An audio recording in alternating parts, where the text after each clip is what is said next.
pessoal, tudo bem? Começando aqui mais um podcast Vem Acréscimo, aquele seu podcast tradicional de terça-feira que a gente trata de tudo do futebol de São Paulo, com resumos, o que melhor acontece nesse estado aqui que a gente cobre os times aqui. Então, antes de mais nada, já vou apresentar a dupla dinâmica, não vou enrolar, vou trazer aqui o Tico e Teco dos comentários, o Vitor Oliveira e o Vinícius Souza, que não sou eu que vou passar o resumo do que vai acontecer, e sim a dupla que é o setorista aqui do time que eles cobrem. Então, vou começar aqui com o Vini. Fala, Vini, tudo bem? Como é que você tá? E o que você já pode falar de Santos e Corinthians? Salve, artistas! Demais futeboleiros e muitas damas que acompanham o vosso canal de cada dia. Eu vou falar do Corinthians que ganhou do Ceará com a gloriosa reestreia de Renato Augusto e da semana positiva do seja que Deus quiser do Santos que ganhou do Libertad no sufoco e do empate que foi arrancado no sufoco contra o Fortaleza do Vojvoda. E agora é uma semana pra lá de muitos de tapas e beijos agora, porque se temos a Copa Sul-Americana com o Santos decidindo a Sul-Miranda, vamos falar agora com o setorista que tá animadaço essa semana, já que tem o São Paulo e Palmeiras no Allianz. Fala aí, cabelinho recém-vacinado. Boa noite, obrigado. Então, boa noite, gente, tudo bem? Vou falar do crescimento do São Paulo, não perde as 6 partidas, e o Palmeiras foi prejudicado pelo VAR. O Patrick de Paulo escorregou, viu? Então, é isso que a gente vai falar. Tem bastante assunto também, então continua aqui com a gente. Aproveitando já, fazer aquela chamada tradicional. Se você está escutando a gente pelo YouTube, se inscreva ao nosso canal, ativa o sininho, comenta se gostou nesse assunto, dê sugestões pra gente, isso é bem legal também. E compartilhe com seus amigos, familiares, pets e qualquer outras pessoas que você conhece até fora da terra, que isso ajuda na divulgação aqui do canal. Se você está escutando a gente pelos nossos agregadores de podcast, compartilhe também, siga a gente para ficar por dentro, para saber de tudo que acontece aqui no futebol de São Paulo. Siga o nosso Instagram também, que vai estar na descrição.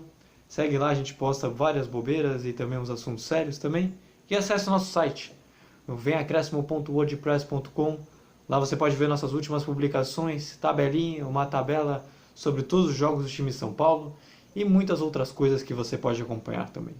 Então vamos começar aqui falando do Corinthians. Então Vini, vem comigo. Vamos aqui colocar primeiro o áudio do Silvinho e aí depois a gente começa essa bagaça.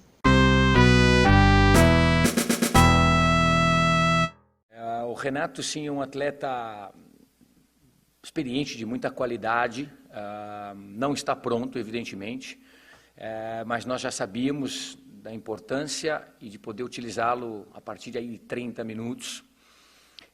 Pode sim jogar, a origem, o padrão Renato é num tripé de meio campo pelo lado esquerdo, mas obviamente pela qualidade e experiência do atleta ele também pode jogar pelo lado direito caso haja necessidade. Em algum momento, depende do trio, ele pode sim fazer o primeiro também, que já o fez em algum momento aí passado. A qualidade física, técnica, a experiência do atleta permite tudo isso. Uma grande estreia, estrear e reestrear no Corinthians, aqui, ou estrear novamente com gol, uma boa performance, sempre ajudando. Enfim, ele ocupou sim, de repente até a 2 em algum momento, com o Gabriel por pouco tempo, antes da entrada do Xavier. Começando aqui do Corinthians, Vini, como é que foi a semana corintiana? Aproveitando já que a entrevista do Silvinho foi justamente falando do Renato Augusto. Depois a gente vai falar melhor dele, mas como é que foi a semana corintiana? Foi uma semana de muito trabalho, onde o Corinthians tinha a missão de vencer o Ceará. Mas o Corinthians foi com aquele espírito de boleto, Luiz. Espírito de boleto é aquele de mesmo. Tem que vencer, né? Bom, durante essa semana, teve a apresentação do Renato Augusto, teve a famosa apresentação do jogador que voltou com a camisa 8. E no jogo de ontem, domingo, já que gravamos na segunda, Renato Augusto reestreou pelo Corinthians e já com o pé direito. Mas outro destaque também não foi só Renato Augusto, mas como também foi do Adson, que marcou os 2 gols do placar de 3-1 do Corinthians sobre o Ceará. Bom, Adson deixou 2 gols, Renato marcou um sonoro golaço. Marcou aquele sonoro golaço, 3-0, mas o Ceará descontou com o Rick, 3-1, e agora semana corintiana livre para treinar, fazer mais ajustes, e também pro Silvinho, pro Luan, que ele tá full pistola, amigo, porque é o 4º jogo seguido que ele não sai do banco. Então, já vamos começar aqui falando então justamente desse grande assunto que foi dos reforços, que é o que parece que mudou a cara do Timão. Então, foram 2 jogos do Juliano e um jogo muito bom do Renato Augusto já vindo do banco de reservas.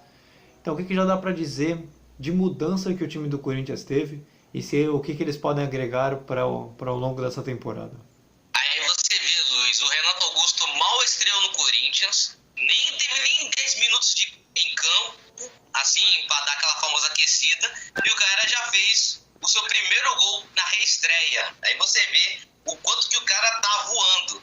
Apesar do Renato Augusto não estar na sua forma física ideal, apesar dele também tá buscando seu ritmo de jogo, já que ele ficou um tempão na China, podemos dizer assim, a gente pode ver que a dupla Renato Augusto e Juliano tem tudo para dar certo no Corinthians, porque no lance do gol a gente viu que foi passe do Juliano até aquele chute que na verdade o Renato Augusto errou em dar, até a bola chegar na coruja.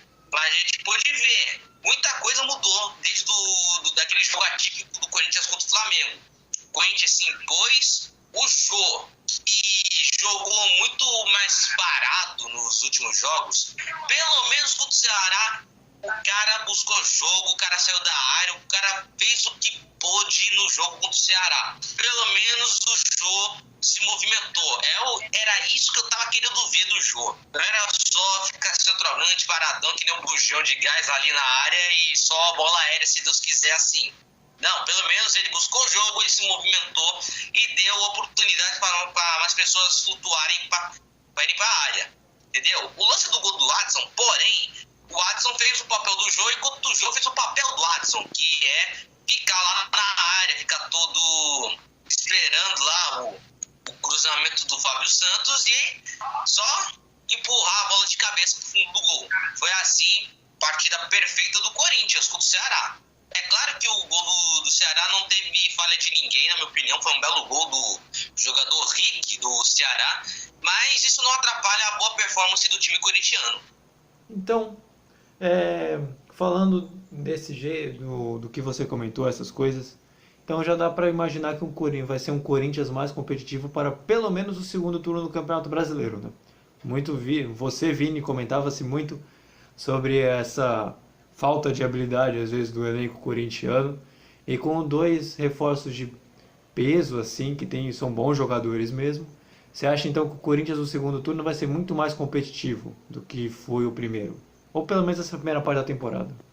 Bom, até agora o que a gente viu no Corinthians nesse primeiro turno é um Corinthians vivendo altos e baixos.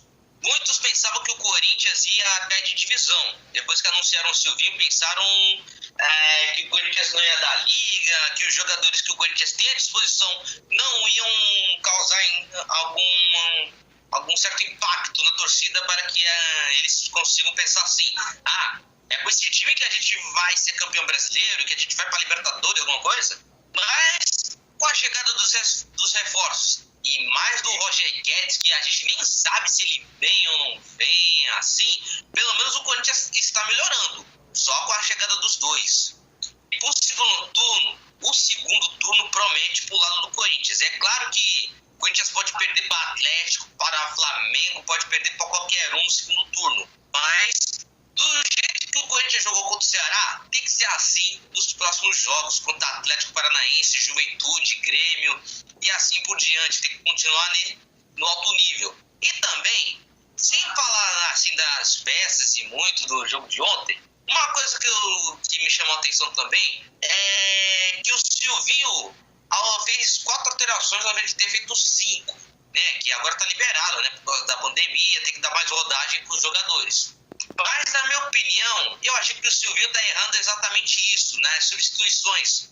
Não por causa da escolha de jogadores e tudo, e sim por não estar usando todas as alterações que pode ser possível ainda, né? Porque a gente sabe que 5 alterações a gente sabe que não vai durar para sempre. Mas o detalhe é que é o seguinte, o Silvinho não tem colocado o Luan, não tem colocado alguns jogadores que estavam indo bem no Corinthians, como por exemplo, não tem colocado o Luan, não tem colocado o Gabriel Pereira, não tem colocado mais o Cauê, que estava indo bem com o Mancini, só que rebaixou o cara pro sub-20 para ganhar mais experiência e casca. Também tô sentindo falta desses jogadores, até do Mandaca, que também desceu de divisão no Corinthians. Não de... Vocês entenderam?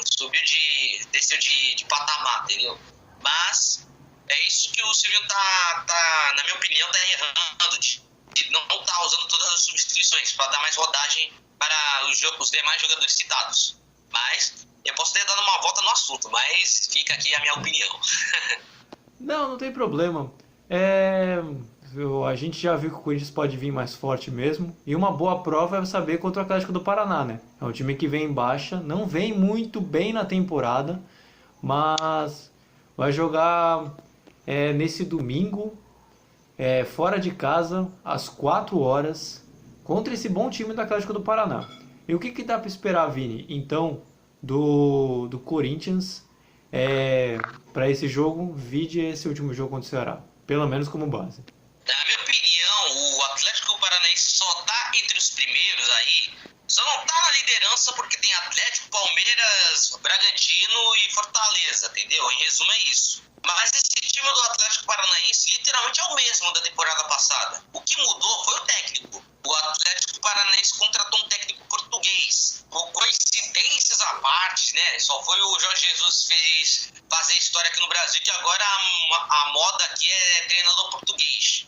Temos o Abel, agora temos sei lá quem, o Ricardo Sapinto, que já passou por aqui, já tivemos muitos nomes por aí. Agora, do Atlético Paranaense tem o Antônio Oliveira. Até o momento que eu tô vendo aí do Atlético Paranaense, apesar de estar em alta no Brasileirão, é um time que está mais brigando pelas competições internacionais, ou melhor dizendo, está mais brigando pela Sul-Americana do que prestar atenção no Brasileirão. Mas eu vejo esse duelo como favorável ao Corinthians, porque o Corinthians já está vindo numa crescente, graças às chegadas do Giuliano e do Renato Augusto. E também, sem contar do reforço da base também, né? O Adson jogou muito contra o Ceará e provavelmente será mantido como um dos titulares. Aí é aquela famosa história, é o Giuliano mais 10 e assim vai. Mas eu vejo que esse duelo será mais favorável para o Corinthians em resumo. Será uma partida equilibrada, mas não será aquela boa partida do Corinthians para dar aquela famosa resposta por torcedor falando assim, estávamos mal, mas agora vamos decolar a partir de agora. Então, com esse resumo do Corinthians, agora a gente parte para o São Paulo, e aí eu chamo o Vitor, e aí já pode colocar a entrevista aqui do Hernan Crespo, que aí a gente vai começar agora falando do São Paulo.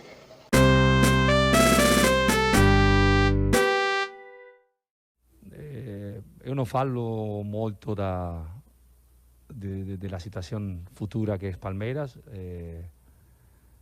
porque acredito que a vitória de hoje é muito importante.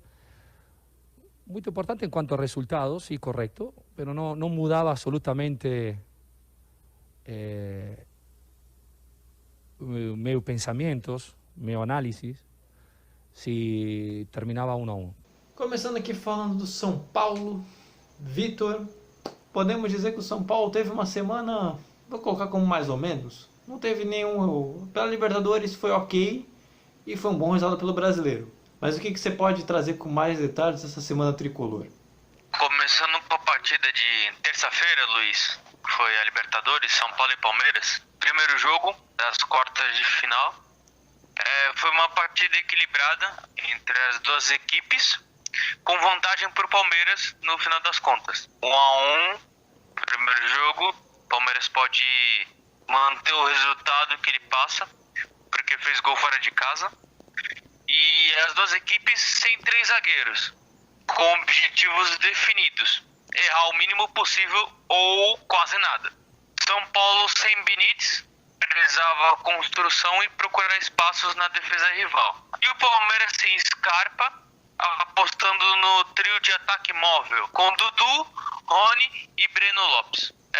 Primeiro lance foi o lançamento de Dani Alves para o Gabriel Sara, e o Everton fez uma grande defesa, queima-roupa. Na melhor chance do Palmeiras, Dudu arrancou, deixou todo mundo para trás e tocou pro Breno Lopes, que não chutou nem cruzou. E jogadas aéreas com o Gustavo Gomes assustou bastante a defesa do São Paulo. Não teve muitas emoções. Foi o resumo de outras partidas que o São Paulo e o Palmeiras fizeram. Jogo bem estudado, bem truncado. E a partir só da etapa final, nas outras partidas e nessa, que eles conseguiram se abrir um pouquinho mais. Se arriscando, na verdade. E na segunda etapa, o jogo movimentado, o Wesley substituiu o Breno Lopes e deu uma melhorada. Só que esqueceram de avisar o Rodrigo Nestor. Ele chutou 2 vezes o Everton, impedindo, né? Mas o Luano perdoou e guardou. Um bonito gol, 1-0. Logo após, tiveram oportunidades com Lisieiro e Sara, com o Everton garantindo a meta. Estava difícil de chegar para o Palmeiras. Então, por que não chutar? Em uma falta, Patrick de Paula foi feliz e empatou a partida. Logo após o Palmeiras teve oportunidade de virar a partida. Teve muito mais volume. E o São Paulo ficou perdido logo depois do gol sofrido. Que nem foi na partida contra o Flamengo. Fez o gol, tomou empate, ficou desorganizado. Resumindo, foi uma partida difícil em que o Palmeiras sai feliz e decide em casa. O São Paulo agora terá que ganhar no Allianz Parque. Agora, partindo para o jogo de sábado à noite, São Paulo 2, Grêmio 1. Se eu posso dizer assim, uma partida dos desesperados para sair e se distanciar da zona de rebaixamento. São Paulo começou melhor, tendo mais domínio e abriu o placar com o Vitor Bueno em uma cobrança de falta, uma pancada. Logo após, o Grêmio, com a necessidade de pontuar, foi para cima e chegou em uma cobrança de falta também, do Wanderson. Um bonito gol também. O jogo ficou parelho, com oportunidades para ambos. Só a pontaria não estava afiada. No segundo tempo, um jogo muito aberto. Mesmo o roteiro e os 2 técnicos colocaram os jogadores titulares para ver se mudava o panorama da partida. O Rigoni, lá do São Paulo, e o Luiz Fernando. Isso tinha efeito pro lado do São Paulo. Rigoni perdeu um gol feito e acertou na assistência para Igor Gomes no último minuto da partida. Muitas emoções. O incrível é que essa foi a segunda vitória do São Paulo no Morumbi, no Brasileirão, e essa foi a segunda vitória com gol nos acréscimos. Essa foi aos 48, segundo tempo, e contra o Bahia foi aquele 1-0, foi gol aos 46, ou seja, né? 3 pontos importantíssimos e fôlego na tabela visando a partida contra o Palmeiras. Então, assim, o grande assunto pro São Paulo e também pro Palmeiras também é essa Libertadores, né? Inegável que os dois querem a conquista da Libertadores. Só que o São Paulo tem um confronto, agora ele tá um pouco mais complicado, que você ter mesmo colocou, porque precisa ganhar. Então o que dá para mais ou menos esperar do São Paulo nesse jogo de volta? O que dá para esperar do São Paulo? Um São Paulo bem aguerrido, Luiz. O Crespo conseguiu o que queria. Depois da partida contra o Palmeiras, na terça-feira, ele poupou alguns titulares no sábado e deu certo. Foi com uma equipe mista e ganhou a partida. Importantíssima. E agora pode ter a volta de muitos titulares com o jogo contra o Palmeiras. Como o Dória Boleda, que não jogou, o Léo, o Rodrigo Nestor, o Benítez, que não vem jogando, o Rigoni, que entrou no segundo tempo, descansou o primeiro tempo, tudo. Eu acredito que vai ser um São Paulo que vem jogando, como sempre. O São Paulo faz 6 partidas que não perde. Se eu não me engano, acho que é 4 empates e 2 vitórias, alguma coisa assim. Então é o São Paulo que vem numa crescente, estamos vendo, né? E eu acredito que para essa partida contra o Palmeiras vai ser também mais um jogo complicado e em que o plano do Crespo pode dar certo. Poupou seus principais jogadores e pode jogar com força máxima na terça-feira. Realmente. E você já falou do São Paulo pelo Brasileiro, que foi com time misto, ganhou do Grêmio. Coitado do Grêmio, aliás, né? Ele tá vendo uma fase que só por Deus. Mas já dá para dizer que o São Paulo com essa vitória, por mais que seja com time misto, assim como o Corinthians que a gente citou anteriormente, também pode trilhar caminhos melhores nesse segundo turno, já que o São Paulo também no primeiro turno também não foi bem, né? Estamos chegando ao fim, mas não foi positivo, de certa forma. Sim, Luiz, eu acredito nisso, porque ambos, eu acredito que estão reagindo tarde. No começo do Brasileirão, eles perderam muitos pontos. E eles só estão recuperando agora. São Paulo já está em 14º, o Corinthians está em 11º, se não me engano. E é isso, ainda tem um turno pela frente. E acredito que nessas fases finais, assim, de campeonato, de Libertadores, Copa do Brasil, tudo, o ano tá acabando. Já estamos já no segundo semestre, tudo. Aí daqui a pouco vai ter que ver qual vai ser a prioridade. Porque depois que acabar esse primeiro turno, é só o segundo, depois não tem mais volta. Então, eles vão ter que continuar jogando do jeito que tá dando certo. Estou conseguindo as vitórias, tudo, para não se complicar no final do ano. Então, fechando esse resumo geral do São Paulo, a gente vai falar dos próximos jogos. São Paulo enfrenta o Palmeiras, fora de casa, jogo de volta da Libertadores na terça-feira às 9h30. E aí, Vitor, o São Paulo enfrenta o Sport domingo, fora de casa às 8h30. O Sport também é um time que não vem bem no campeonato, fora de casa. Então, o que dá para esperar desse jogo do São Paulo contra o Sport? Em relação a essas duas partidas, começando primeiro do Palmeiras, mas um jogo complicado, como eu venho dizendo há muito tempo, sem favorito não. O Palmeiras é favorito porque tem o resultado na mão e ainda vai jogar em casa. O São Paulo, uma vitória já basta. Então eu prevejo muito equilíbrio amanhã. Não me arrisco em palpites, Luiz. Não me coloque em problemas. Visando a partida contra o Sport, é a chance do São Paulo. Virando a chavinha no Brasileirão, é a chance do São Paulo para poder se desgarrar da parte de baixo da tabela. Porque ele enfrentou o Grêmio, que é da zona de rebaixamento. Confronto direto. Vai enfrentar o Sport. Confronto direto. Os dois estão parelhos, assim. Se eu não me engano, depois o Juventude também. Ele tá perto do São Paulo. Então, o São Paulo ganhando essas partidas, assim, somando pontos, vai dar uma bela respirada. Então, eu acredito que o São Paulo é favorito contra o Sport. Dependendo do que acontecer terça-feira. Que aí, se passar terça-feira, vai influenciar no domingo. Então, aqui a gente fecha a parte do São Paulo. E agora, o Vini vem comigo. E aí a gente fala do Santos e como é que foi essa semana santista.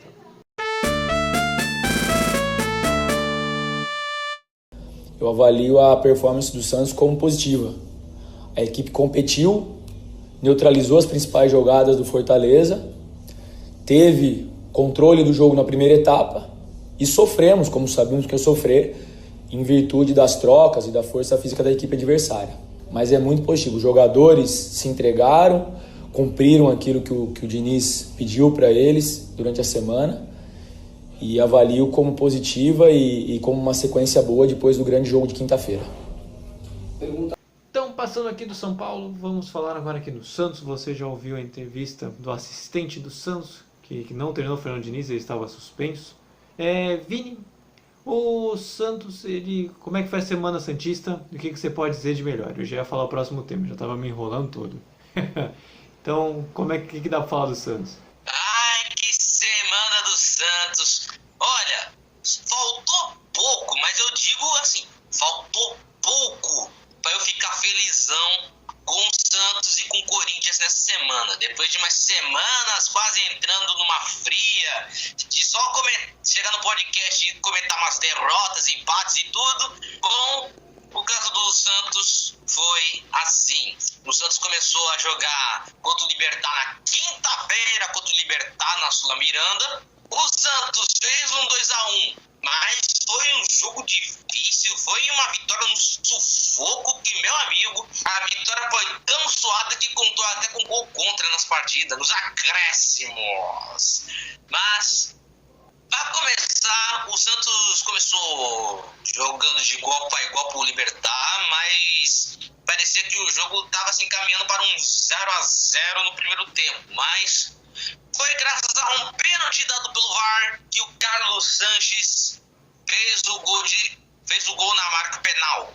Aí o Libertad tratou de empatar o jogo com Daniel Bocanegra, graças à expulsão do Kaique, que foi no lance anterior. Quer dizer, foi no lance que originou a falta, que o Kaique foi expulso e o que o Bocanegra fez o gol de falta. E quando o jogo já estava terminando, onde esse 1-1 dava para o Libertad segurar lá na casa do Paraguai, o Lucas Braga puxa o contra-ataque, cruza, a bola bate no Marcos Guilherme, bate no idoso, bate em sei lá em quem, bate no zagueiro aí do Libertad, o Barbosa, e mete contra o Patrimônio, e o Santos vai segurar a vantagem lá na casa do Paraguai. Mas eu não fico só felizão, como o Santos agora fez uma coisa que me surpreendeu até, empatou com o Fortaleza. Caraca, eu não sabia. Eu não esperava por essa. Eu tava pensando assim, pô, se o Santos empatar, eu até fico feliz. Mas se perdesse, eu ia falar, tipo, fazer o quê? Jogou mal, aí tomou aí do Leão, né? Pois é, peixe tomando do Leão. Fazer o quê? Não faz nem sentido.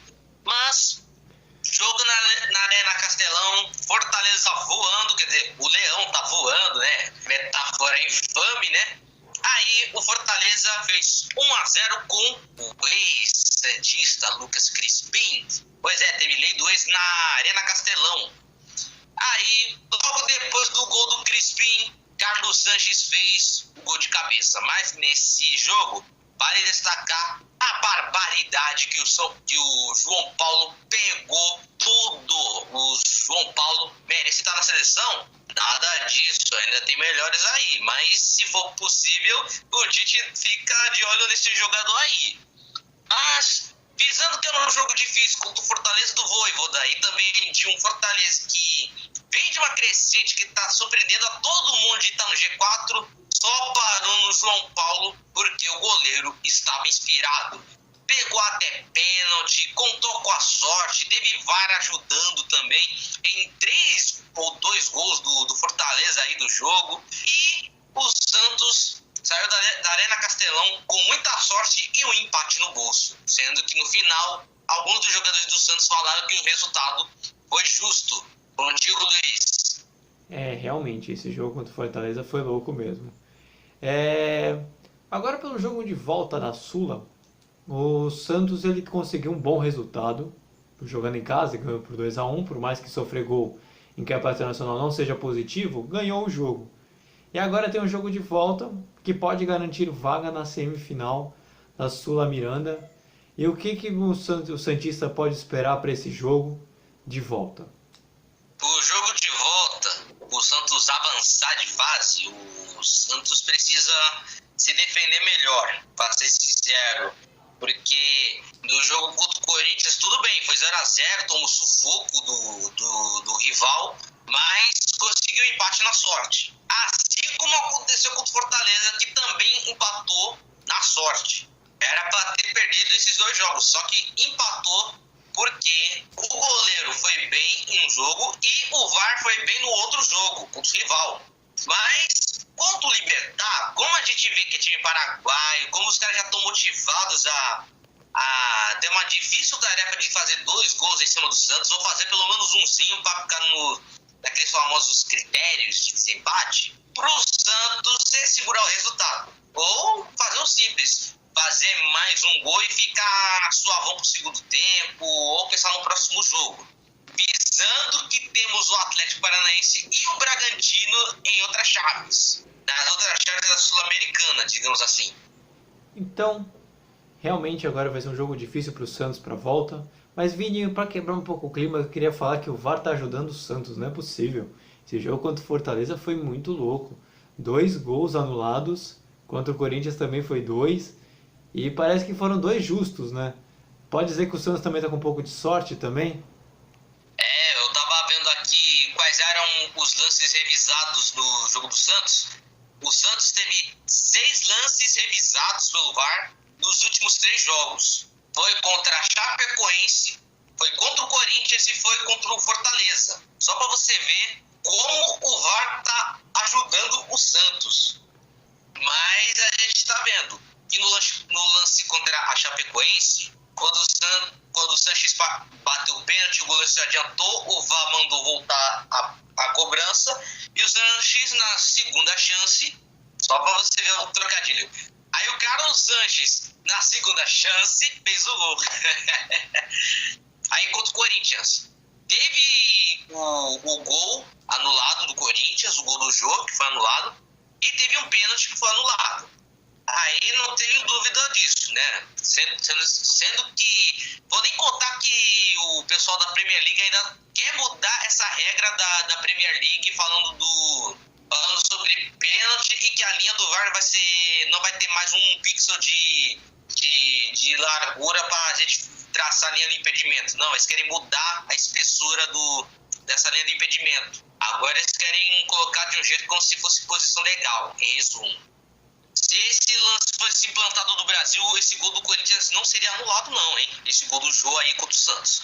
Mas voltando para o Fortaleza, teve os gols do fulano, que eu não lembro mais, não lembro se foi o David ou se foi o outro centroavante aí do Fortaleza, não lembro se foi o Robson, e ele fez um gol, mas bateu no braço, aí tudo bem. Aí teve um lance do Pikachu, onde ele estava impedido, que teve um desvio de um jogador do Fortaleza no meio do caminho. Eles disseram que foram desproporcionais no lance, que foi um desvio sem querer, que não teve intenção, que não viu o seu companheiro, mas o VAR foi lá e anulou o pênalti e anulou o gol. Mas sem contar também que o VAR às vezes é traiçoeiro, ajuda, mas depois dá aquele famoso troco, né? Eu te ajudo, mas eu vou piorar a sua tramóia aí, viu? Tanto é que no pênalti foi o próprio VAR que marcou, no toque de mão do Raniel. E aí o João Paulo foi lá, pegou a cobrança do Crispim, e agora o Santos está aí em busca aí da sua tão sonhada Sul-Americana, e também já pensando no confronto contra o Atlético Paranaense na Copa do Brasil. Será tanto o Atlético. Primeiro o Santos vai pegar o Inter, depois tem o Flamengo, mas antes tem o Libertad. É isso. Tava confundido aqui. Exatamente. Eu ia falar disso agora. Os próximos jogos do Santos é contra o Libertad, que a gente já comentou, na quinta-feira, fora de casa, às 9h30. E no fim de semana, pelo Brasileiro, enfrenta o Internacional em casa, no domingo, às 6h15. Então, Vini, o que dá para esperar do Libertad? A gente já comentou, se quiser pode falar mais alguma coisa. Mas o que dá para esperar do Santos e Internacional? Santos Internacional pelo Campeonato Brasileiro, valendo boas posições para o Santos, né? Porque até o próprio Inter também vem melhorando no campeonato. O Inter, para esse jogo contra o Santos, vem empolgado depois de vencer o Fluminense por 4-2. Já o Santos, a gente não sabe como vai para esse jogo contra o Inter, porque ou o Santos vem empolgado para o jogo contra o Inter, pela possível classificação contra o Libertad, ou se o Santos vai pressionado por causa da eliminação, não sabemos. Mas o que importa é que será um confronto entre o Santos, com seu dinizismo à prova, e com o Inter em evolução, já que o Inter está buscando algumas forças que não consegue tirar, já que o Inter está na parte de baixo da tabela, tentando fugir da zona da degola. Assim, é um confronto difícil, parelho, mas em busca disso é um confronto onde o Santos pode ganhar de 1-0 com o gol do Marcos Guilherme. Vou botar esse cara no Cartola e vou postar no Instagram se eu escalei ele ou não. Então fechou, já fica até promessa também já pro Instagram, né? Então agora vou chamar o Vitor, que agora a gente vai falar do Palmeiras e ver como é que foi a semana palmeirense também.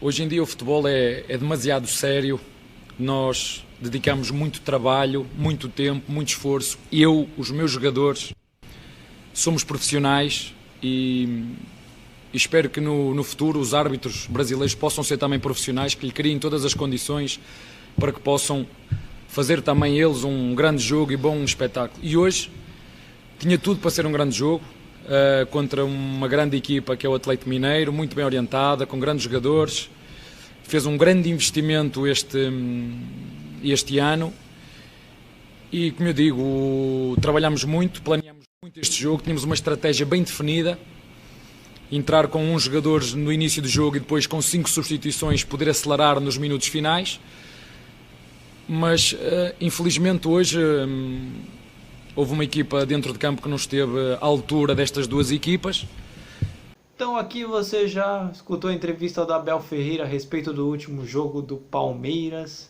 E Vitor, vamos começar aqui falando da Semana Verde de São Paulo. Como é que foi a semana palmeirense? Então, Luiz, falando de novo do clássico da Libertadores, só que agora do lado palmeirense, assim. Como o São Paulo gosta de jogar muito com a posse de bola, o Palmeiras ele tinha uma estratégia nesse jogo, que era jogar no contra-ataque, sabendo que a segunda partida ele vai jogar em casa.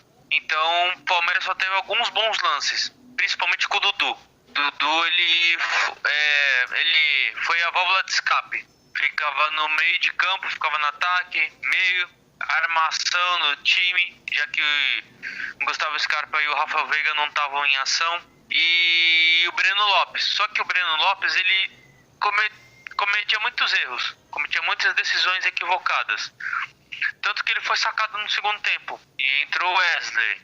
O Wesley foi muito bem na partida e, como eu já falei, deu trabalho pro Miranda, pro Daniel Alves e o Everton garantindo a meta lá atrás, tanto que ele foi o melhor goleiro da partida, né? Melhor jogador da partida, quero dizer, mas também melhor goleiro ele é.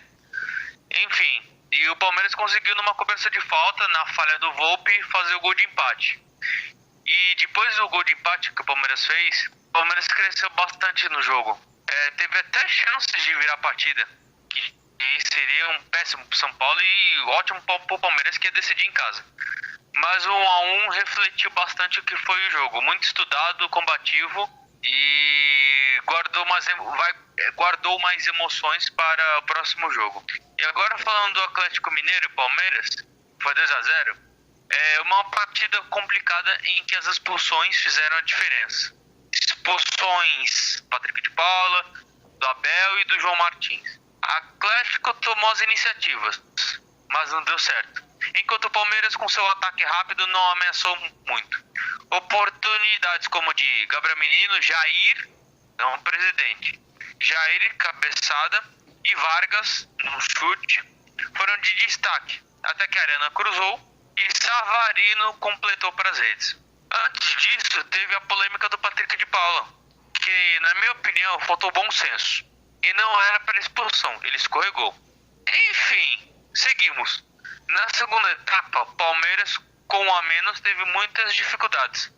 Antes do segundo tempo começar, o Abel mudou meio time. Do meio de campo para frente, ele trocou todo mundo. Na segunda etapa, o Palmeiras, com um a menos, teve muitas dificuldades e ficou só se defendendo. Enquanto o Atlético ficou martelando. Puta, eu esqueci daquela rima. Tanto bate até que fura. Você me ajuda depois. Até que o Savarino ampliou o placar. Susto pelo Everton em um choque no lance do gol. Mas ainda bem que ele está bem. E não preocupa para o jogo da Libertadores. Resumindo, foi uma partida estudada no começo. O Palmeiras podia fazer um jogo mais duro, mas a expulsão inibiu qualquer tipo de reação. Atrapalhou bastante os planos do Palmeiras. E fazendo uma análise do São Paulo e do Palmeiras visando a Libertadores, São Paulo jogou, beleza. Mas o Palmeiras ficou 45 minutos jogando com a menos. Quem se desgastou mais? Eu só pesquisei sua frase. Água mole em pedra dura, tanto bate até que fura. Esse Isso mesmo. Esse é o ditado. Não, eu queria comentar justamente sobre essa polêmica na expulsão do Patrick de Paula, né? Porque deu o que falar, as imagens mostraram que ele escorregou, que ele já tinha tomado um cartão amarelo. E é raro uma expulsão logo em um tempo só, né? E aí ele acabou escorregando, e depois o Abel Ferreira ficou maluco, xingou até a quinta geração do árbitro, e aí depois ele foi expulso também. Então, o que dá pra falar dessa expulsão do Palmeiras e do Patrick de Paula, e o que você achou que... Você falou que escorregou, mas será que foi justo, não foi? O que tu acha que pode ser? Ah, Luiz, é do jogo. Foi um escorregão, assim, dele. Só que, às vezes, esse escorregão, o jeito que você vê a pessoa, parece que foi uma coisa tão grave, assim. Que, às vezes, é um movimento involuntário, né? E, às vezes, dá a entender que ele foi agressivo. Mas não foi. Se você olhar bem o lance, assim, ele tava normal e aí escorregou. Assim, mas o árbitro entendeu que, olhando assim, foi agressivo.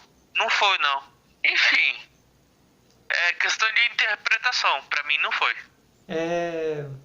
E agora falando do jogo de volta também da Libertadores, você comentou um pouco do São Paulo na expectativa desse jogo de volta. Palmeiras agora, você falou que agora vem com vantagem, você colocou alguma certa vantagem do Palmeiras, por causa que vai jogar com o resultado na mão e também porque vai jogar em casa. Mas será que de repente o retrospecto da final do Paulista pode pesar um pouquinho? Por causa que o São Paulo saiu vitorioso na última disputa em mata-mata. Você acha que de repente isso pode pesar um pouco pro lado palmeirense, ou isso é águas passadas e agora é nova fase? O que você acha? Cada jogo tem sua história, Luiz. Naquela oportunidade o São Paulo se deu bem. Agora o Palmeiras ou o São Paulo constroem uma nova história. Então eu acredito que cada jogo tem sua surpresinha guardada. Então eu vejo nessa partida muito equilíbrio. O Palmeiras tem 8 vitórias no Allianz contra o São Paulo e 2 vitórias do São Paulo. O Palmeiras vinha de uma ampla freguesia que o São Paulo tinha no Allianz, só que o São Paulo não perde no Allianz desde 2019. São, se eu não me engano, 2 vitórias e um empate. Então o São Paulo ele tem esse retrospecto, apesar de não ser tão animador assim, só 2 vitórias e um empate, é o que o São Paulo pode se agarrar para conseguir passar. E o Palmeiras, com sua ampla vantagem e a hegemonia no clássico, eu acredito que vai ser um belo jogo. Então, agora, pra gente fechar aqui o podcast também, vamos falar agora dos próximos jogos, que é a gente já comentou, né? Que é o jogo de volta da Libertadores, que é contra o São Paulo, terça-feira hoje, né, da gravação tá saindo, 9h30 em casa, e também vai jogar em casa também. É raro, né, a gente costuma intercalar entre jogar fora e jogar em casa, só que o Palmeiras tem uma boa semana que vai jogar os 2 jogos em casa, contra o Cuiabá também, pelo Brasileiro, domingo às 11 horas da manhã, um horário bem diferente, que não é muito normal. E aí, Vitor, o que você espera do Cuiabá como adversário do Palmeiras? Você acha que o Palmeiras tem tudo para, até mesmo quando colocar um time misto, conseguir uma boa vantagem? Ou o Cuiabá, de repente, pode surpreender também? Então, Luiz, eu tenho mudado muito a minha opinião em relação ao Cuiabá. Eu olhava o Cuiabá e falava, que timinho. Me desculpe, mas eles estão calando minha boca. Eu tenho visto eles jogarem e estão jogando muito bem. Estão conquistando vitórias muito importantes, como essa última contra o Atlético Paranaense. Eles saíram da zona de rebaixamento todo. É um time que dá trabalho. O Jorginho, se eu não me engano, é o técnico. Eu acredito que, apesar do Palmeiras ser favorito, o Cuiabá vai dar um trabalhinho. Mas eu acredito que o Palmeiras, mesmo com o time misto, ele sai vitorioso dessa partida. Então, nem tudo que é bom dura pouco. Acho que agora acertei, né, Vitor? Acertei a frase agora. A gente vai fechando por aqui esse podcast. Obrigado por você que nos ouviu, por acompanhar mais esse takezinho aqui, mais esse resumão da semana. Agradeço ao Vitor e ao Vinícius por terem participado aqui também, terem feito o resumo, participado junto. Foi legal o programa, foi muito da hora. Então, Vini, para fechar, qual a reflexão da semana? O que você pode falar para essa semana ficar maravilhosa? A reflexão é a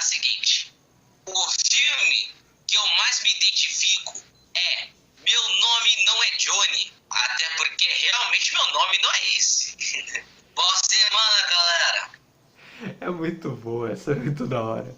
Então, Vitor, já pode se despedir do pessoal, o espaço aqui é seu, pode mandar abraço e se tiver frase também pode mandar. Esse é o departamento do Vinícius. Uma boa semana, pessoal. Nossa, eu ia falar final de semana. Eu me confundi. Uma boa semana, pessoal. Obrigado por estarem acompanhando o Vem Acréscimo. Você percebe que todas as partidas que a gente comenta, todas elas decididas nos acréscimos. Isso é muito bom, aumenta nossa visualização. Porque a gente decide partidas. Vem acréscimo, comes acréscimo. Vitor e seus inglês. Então, Vini, pode se despedir também, o espaço é seu. Meus queridos, minhas queridas, vamos encerrando mais um podcast. Semana que vem a gente vai abrir uma transmissão ao vivo no YouTube mostrando os nossos bastidores e das nossas merrecas que a gente comenta antes de entrarmos no ar no nosso podcast. Como vocês não sabem, a gente grava por trechos sobre os clubes paulistas. Então, na transmissão ao vivo de segunda que vem, ainda sem horário, a gente vai mostrar para vocês como é que a gente se comporta, como é que a gente fica reagindo, se a gente fica rindo, chorando, entristecendo, etc. Como é a gente nos bastidores do podcast Vem Acréscimo, de número 51, que é da semana que vem. Bom, vamos encerrando aqui naquele mesmo estilo de sempre. Fui! Tchau, Brasil! Vem Acréscimo!